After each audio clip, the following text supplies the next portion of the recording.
Ready.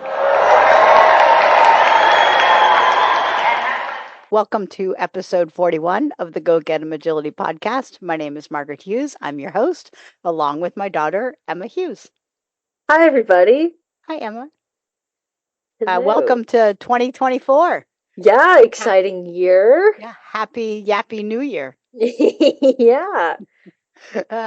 So, in part of my quest of 2024, while I have some time off during the holidays, I've been trying to clean the house a little bit. I've noticed. I've been a part of that, forcibly. And so today I was cleaning a shelving in my office and I came across a notepad and I'm like, what is in this notepad? Well, it's all seminars that I went to, notes from seminars back in 2001, 2002. And I came across a Susan Garrett seminar that I attended. One of the things that I wrote down from the seminar that I attended with her is if and this is me quoting whatever she said. So whatever I was listening to her, I was writing my own notes. So this is not a direct quote from her, but I don't write shorthand very well, and so this probably was a full quote from her. If and here's the quote. So this was talking about agility. And looks like we were discussing contacts. And she said, if you need to help your dog with contacts, your dog doesn't know contacts. And so back in the day, I was smitten by that sentence. If you have to help your dog with their contacts, meaning the yellow part, I'm assuming she was talking about. Well, I guess you could talk. If you have to, the way that I see is if you have to lead them up, going like with your, and then like, with your hands, like, come on, puppy. Luring And then when they get down to the bottom, you have to do like the whole, oh, creep forward. Okay, now you've hit it. Okay, now wait. If you have to walk them through the whole thing, that's my version. That's what I think of. That's how you interpret that saying? Yes. Yeah, so I see it as she could have been talking about the up contacts, the middle plank of the dog walk, bringing them back down the A-frame, or getting into the ascending yellow zone or whatever color. Not all contacts are yellow, but getting into the down contact zone. If you have to help them, then they don't know their contacts. Yeah. But I actually want to talk about weave pulls today. Well, I was just going to say, I was wondering if this podcast was going to be called Weave Pulls, and then people will click on it, and we're going to start talking about contacts, and they're like, man, I don't know what this is supposed to be about. They mislabeled their podcast. Yeah, I went to you and I said I want to do weave pulls, and then I saw this quote, and I thought this applies to every obstacle in agility. If your dog doesn't know tunnels, if you have to help get them into the tunnel, then they don't know tunnels. Or if you have to help get them into and keep them in the weave pulls, then they don't know weave pulls. I must say, though, I've had some dogs that I know tunnels that just have bad days. And they're like, I'm just not doing it today. And I had a student that I've had for a while now, and for some reason, her dog's gone backwards on tunnels. So yeah, we need to readdress that in the new year. But and anytime, let me just say this, that anytime a dog does have something and then they lose it, I worry about medical stuff or something's amiss with the obstacle that they're backing down on. So my tunnel I actually had quite a few dogs stopping in this one tunnel. So I'm wondering if there's something in there. So I need to get in there and clean it out, look for anything. Even Eli went in and smelled. So, yeah, I when dogs have something and then all of a sudden they don't, I either think, medical on the dog's part, something's wrong with the obstacle, or something along those lines. But in general, we're talking about dogs that don't have it, and you always have to help them, right? Like you always have to help them find the entrance to the weave poles. You always have to help them stay in the weave poles, whether 6 or whether 12. You can't do any of your side changes until they're finished with the weave poles. Then I would say that your dog doesn't truly know and understand their job to go in, find the entrance, stay in, and exit, um, and stay in the weave poles regardless of how you're trying to transition the exit. I agree with that, but I also think not but I'm going to add on. I I worry about Dottie's contacts, which by the way are I've been going at them with renewed spirits. But I do think that me thinking, oh, okay, I should probably stay next to Dot for her contacts, and then somebody actually pointing to the yellow and saying, okay, come down, come down, come down. Okay, now touch it. I think there are levels of help as well. So I would argue, I'm going to switch obstacles on you for a second. I would argue that, for example, Dot needs less help on jump distance than Eli does, right? And so that's not particularly what we're talking about. If you say, okay, dog, you know this jump, go over, and we send them to it, I don't think that's what we're talking about today. We're talking about your dog doesn't really know what a jump is. Your dog doesn't know what the weave pools are, and yet you still kind of fumble your way through it. And I think you'll know if you're fumbling your way through it. I think you will feel it. You might feel embarrassed, or you might feel rushed because you're right there helping a four-legged animal that's definitely faster than you.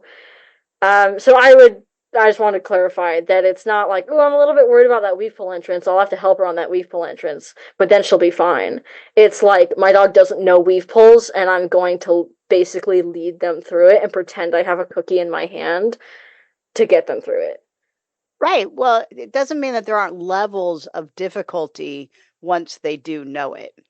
Right, and you as a handler could have different levels of what you think trained is. So, like in my head, right, Dottie has trained weave pulls, but I'm sure, if we went to EO, they'd be like, those aren't trained weave pulls, why don't you do this entrance? Why don't you do that?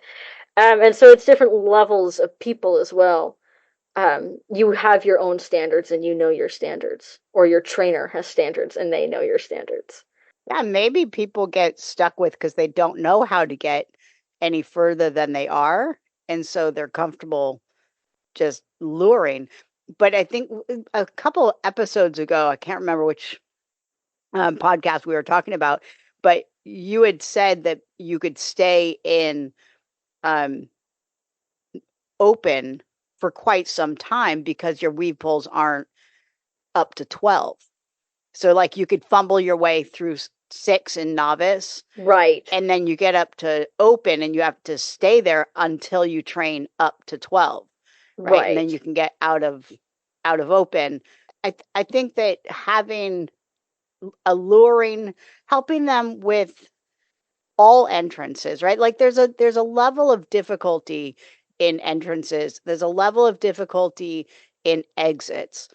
And so while your dog may understand the weave pulls on a basic level, if you want to go beyond open, um, and continue in masters, or even go beyond that into premier, you're going to want to have weave pulls that are a little bit more independent. And the yeah, independence offers the handler a lot more flexibility on their location.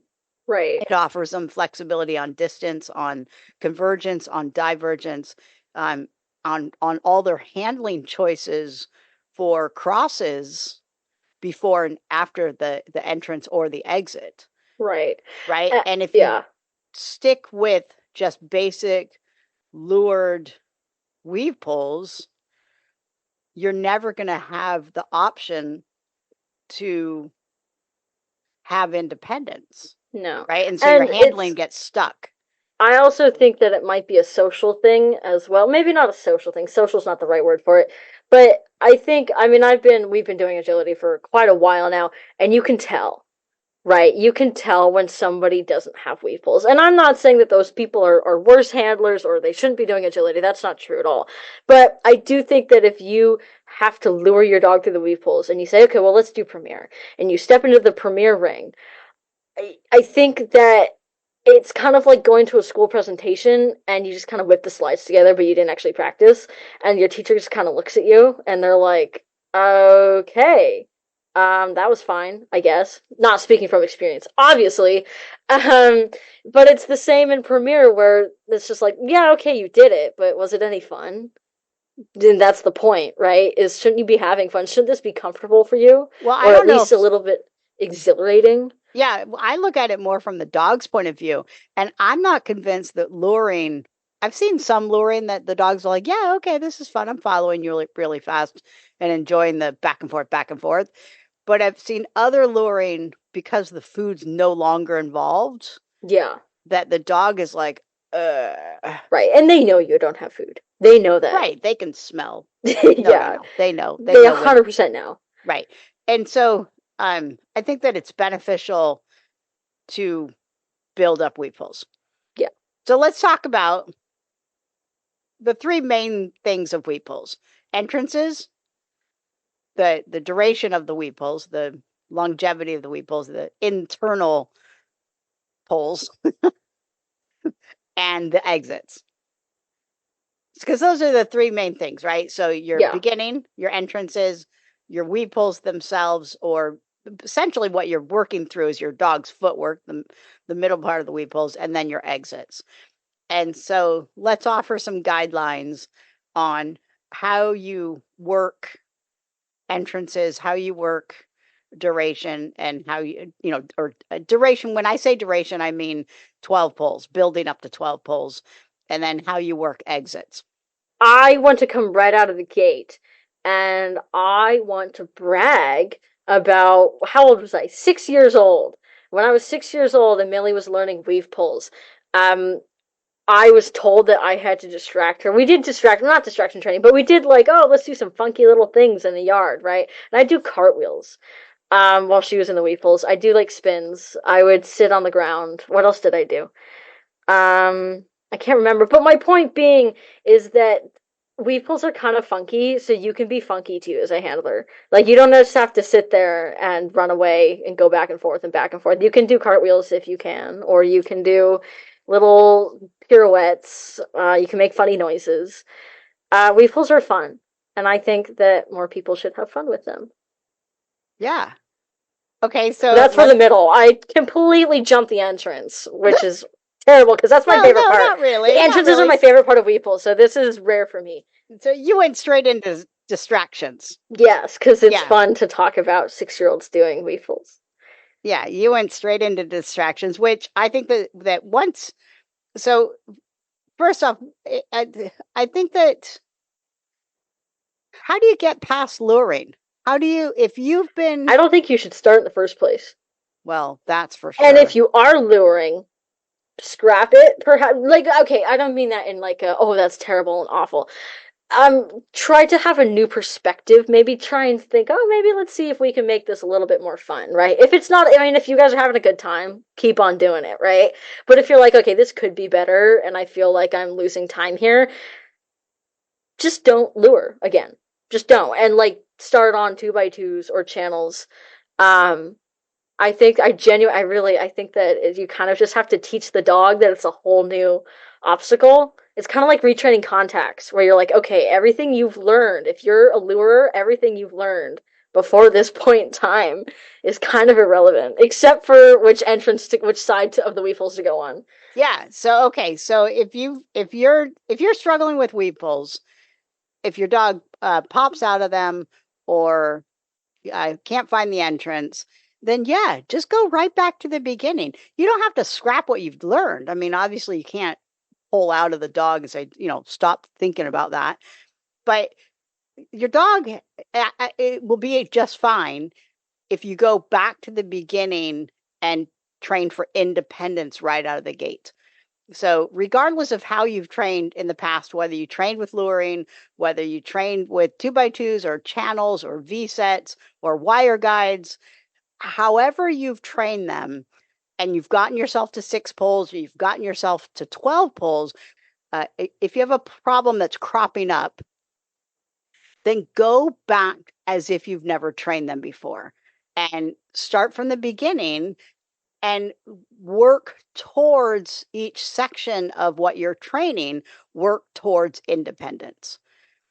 Right. And so, what happens in weave pull training, I think, is that people want to get to 6 and then the 12 so badly that they feel like once they get them there, then all will be good.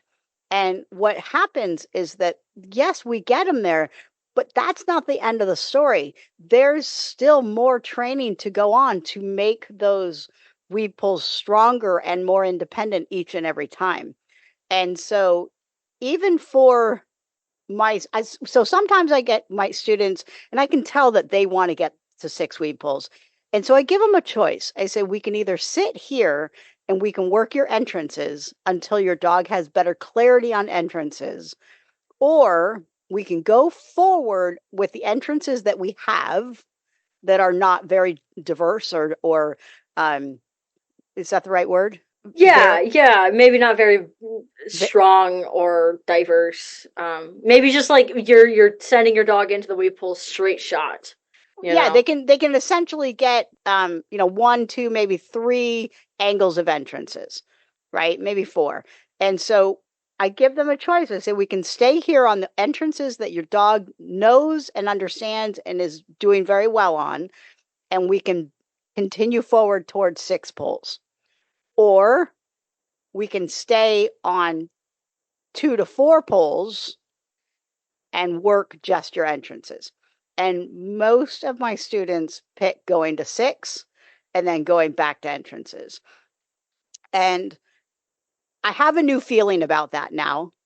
My so and so we would go on to 6, and then I would tell them, I like, you need to go back and work your entrance. We need to go back and offer your dog the ability to get into these entrances on the entire clock system. So I work on a clock system, 12 o'clock being the first pole, 6 o'clock being the last pole, and you're sending your dog on like a spoke system on a wheel all the way around that first pole.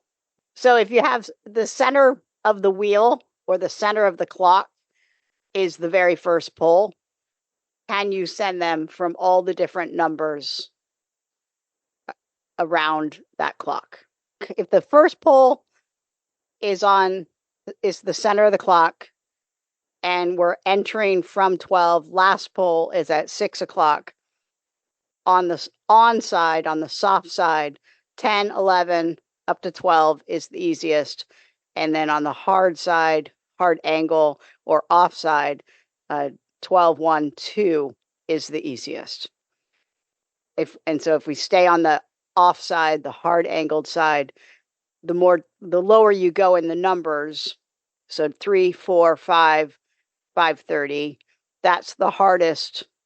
530 would be the hardest positioning to get to back up to 12 and then down the weave poles. And then if we cross over back over to the soft side, 11, 10, 9, 8, 7, 630, 645, sending them back up towards 12 to take the weave poles are the hard angles. 9, 10, 9, 8, 7, down to 6 are the hardest angles to send your dog back up to 12. Where was I going with this? We were talking about entrances, and when you have students, you say, okay, we can either go up to 6 immediately with your not bad, but with your non-varied entrances, or you can stay and just work entrances, which will make it stronger and easier for you to learn weave pulls going forward. And most of your students pick 6 pulls out of the gate, which is in their defense, which is what I did with the dot. And so I don't see an issue with it. But you have to go back and fix your entrances. You have to. You have to. You have to. You Well, have no, to. that's the thing is you don't have to unless you want to continue to build independence in the weave poles. Right, I guess it depends on what your goal is. If you're trialing, I would say that you probably should very strongly, highly recommend. But if it's just for funsies and you're like, yeah, it's okay, we just kind of wanted to learn it and get out, then you do you. Yeah, and I would argue it is always best to give the dog the most independence because it layers on to other obstacles that you're going to encounter. The Right. ability for the dog to have independence on the weave poles, if you can master that, then a lot of the other obstacles become even more um, simple for the dog to stay independent on as well, Yeah.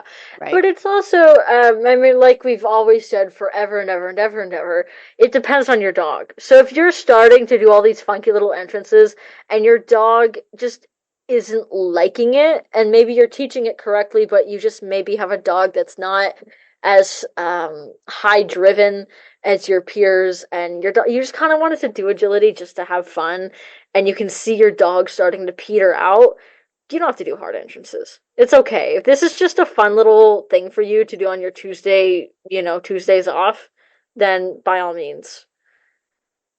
Well, yes and no.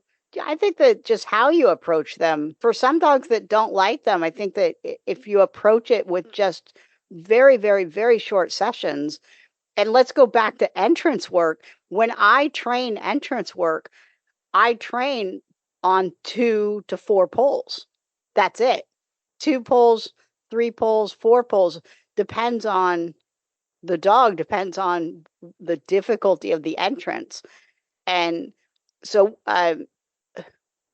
training the dogs on all 6 for entrances, I wouldn't be doing that until they're mastering speed, distraction, and distraction also includes side changes on 2 to 4 poles. Now, 2 poles, having a third pole, having the or the fourth pole, having that bend between 1, 2, and then 3 to 4, that's actually what I call the load zone. And that is the most difficult part for the entrances. So there's 2 different classes of entrance work that is difficult. On the on side, so the side that they're supposed to enter on, it's that wrap between pole 2 and 3. That's the most important bend. And then on the off side or the hard angled side, it's two side chain or it's two turns. The first one is the wrapping of the first pole, and sometimes that tight bend, they really have to pull down on their deceleration to get that entrance, but then they have to change their leads very quickly to go right around pole 2 into pole 3. So you're really talking about not so much getting the correct entrance as much as it is learning how to decel and bend their bodies around those poles. So for the soft side pole, wrapping pole 2 into pole 3, and then for the off side, the hard side, wrapping pole 1, and then again wrapping pole 2 and 3. Especially So for big dogs. oh, especially for big dogs. Yeah, and so learning how to help them by exposing that entrance just a little bit while you're adding in speed and distraction is the basis of entrance training. So, entrance training, and then I do the exact same thing for exit training, except now the poles are straight. So, if I have good entrances, then I work exits, which I have 4 poles, maybe 6, kind of depends on my dog and their ability, but 4 poles and working really hard exits, convergence, distance, side changes, um, so that I'm knowing that my dogs can handle staying in the poles while I'm doing difficult stuff. Let's talk about the middle part because I think this sometimes is overlooked a little bit. If you slow down, one thing that I would encourage everybody to do is when they're working weed pulls, is get a baseline for what your dog's footwork looks like right now. Okay, so get a baseline for what your dogs are doing currently. And in order to get a baseline, you need a video. And so I would get a good baseline video of, I don't know, 5 reps, 5 reps, maybe 6 reps, 3 on both sides. So 3 on the on side, 3 on the off side. Not working hard, difficult stuff. Just get a baseline of 6 pulls. And if your dog's on 12 pulls, get a baseline on 12 pulls and look and slow it down and get an idea of what your dog's footwork looks like. What are they doing? And I have a thing that I call pretzel leg, where they cross over one paw over the other while they're trying to navigate the poles. And I think that pretzel leg is one of the most difficult times when dogs are learning agility. And I think it's one of the most common reasons that dogs pop out. And so if your dog is still doing a pretzel leg, the most common striding, if they're moving through the poles, is either a 2-paw bounce, or the bigger dogs will do a single stride. So it's quite common for small dogs to do a 2-paw bounce, and they switch leads each time they do it, usually. Then there's dogs that single stride, so that's essentially skipping through the weed pull. They're changing leads every single stride. And then there are dogs that do a hybrid, a little bit of both. So they'll single stride for 1 or 2, then they'll bounce for 1 or 2, then they'll single stride, or they'll do some sort of variation. Some barely touching down with the inside, the paw closest to the weed pulls, and others doing both, powering off both their front and their back. And so I think it's really important to get a baseline. And then from that baseline, see if you can build in some footwork for them or help them find their footwork. And a couple of ways to help them with footwork. One, open the weed pulls up, let them be a little bit wider if they're struggling. Let me go back just a little bit.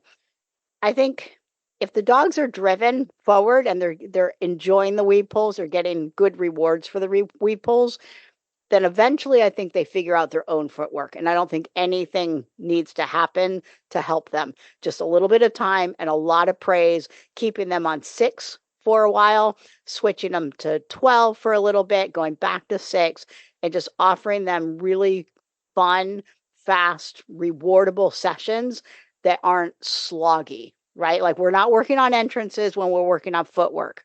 We're not working on exits when we're working on footwork.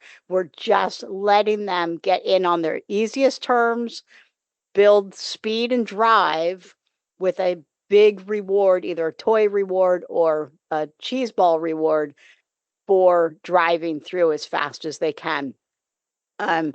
Also, if they've learned how to leave a target alone, you can do a manners minder or a loaded food plate or lotus ball, something that's out there. You can even do a Tupperware bin that has cookies in it that's out there and they know it's out there. As long as they understand their weed pulls and they learn how to stay in them, that will help to drive some forward motion.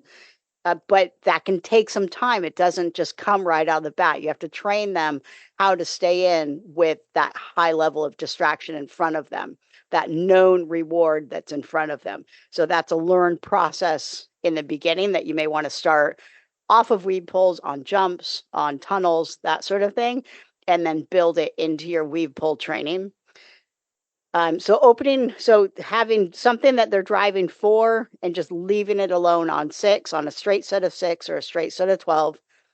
The other option is to open them up into channels. Some channel guides that offers them a little bit of movement for their shoulders to move just slightly differently, open up their shoulder base so they can throw their legs forward a little bit easier. You can do a V set. I personally have never done a V set extensively. I played around with it early on, but I didn't stick with it. I didn't know a lot about it. I'd like to go back to it just to see what it does now. But a V set, I know that does offer them a little bit of footwork, especially for our larger dogs. It's nice for our larger dogs and short sessions, short sessions. The last thing, the duration of a commercial break. That's how short. yeah, yeah, and if they start to mess up, you don't have to try and get one good one and end, right? Like just end. Like if it's going sideways, just end. Come back later that day or come back the next day, just end. Don't slog them through weave pulls just to get them through 12, right?